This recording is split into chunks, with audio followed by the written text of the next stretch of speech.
समस्त praise the Lord. आसतु आज जीवंत प्रतिज्ञायुक्त वाक्य देखी प्रथम कोरिन्थियो 15 तार 58। अतएव हे मोहर प्रिय भाई माने प्रभुंक सेवारे तुम्भमानंक परिश्रम निष्फल नुहे। यह जानी प्रभुंक कार्य सुस्थिर और अटल रही सर्वदा अधिकरु अधिकतर यत्नवान हुओ। Praise the Lord. प्रभु आज आम को जो सेवा देइछन्ति से सेवार परिश्रम निष्फल नुहे बोली परमेश्वर वाक्य प्रभु कहती।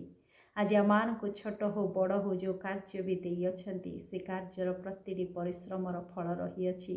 तेणु आमाने से कार्य को आमाने हेला भाव नक अति जत्न करने परमेश्वर वाक्य कहे। परमेश्वर कहती से कार्य को प्रभुंकर कार्य को सुस्थिर होई अटल भाव से कार्य आमाने रही सर्वदा अधिक यत्नवान हो।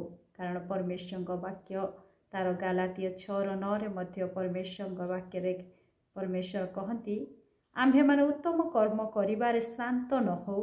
कारण क्लांत न होइले उपयुक्त समय शस्य काटिबा। Praise the Lord. आज प्रभुंकर कार्य छोट हो बा बड़ हो ताहा उत्तम कार्य अटे। से उत्तम कार्य करबा पाया माने केबे मध्य श्रांत हेबा नाही क्लांत हेबा नाही। जदि आमाने आज से परिश्रम को आमाने करिबारे जारी रखिअछु ताहले उपयुक्त समय आमाने शस्य काटिबा बा उपयुक्त समय आमाने पुरस्कार प्राप्त हेबा। परमेश्वर वाक्य से प्रथम कोरिन्थियो 3:8 परमेश्वर कहती जे रोपण करे और जे सेचन करे से दुहे एक, किंतु प्रत्येक जन अपना परिश्रम अनुसार निजर पुरस्कार पाइबो। Praise the Lord.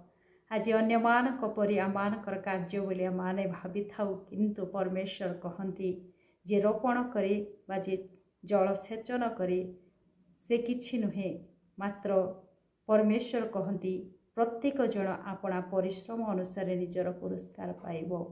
Praise the Lord.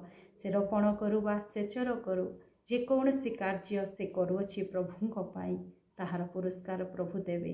तेणु आज आम को प्रभु जो दायित्व दे अछंती तांकर सेवा करिबारे से सेवा कार्य को आमाने अति यत्नवान ही करिबा। निश्चय परमेश्वर आमानकर परिश्रम फल देवे।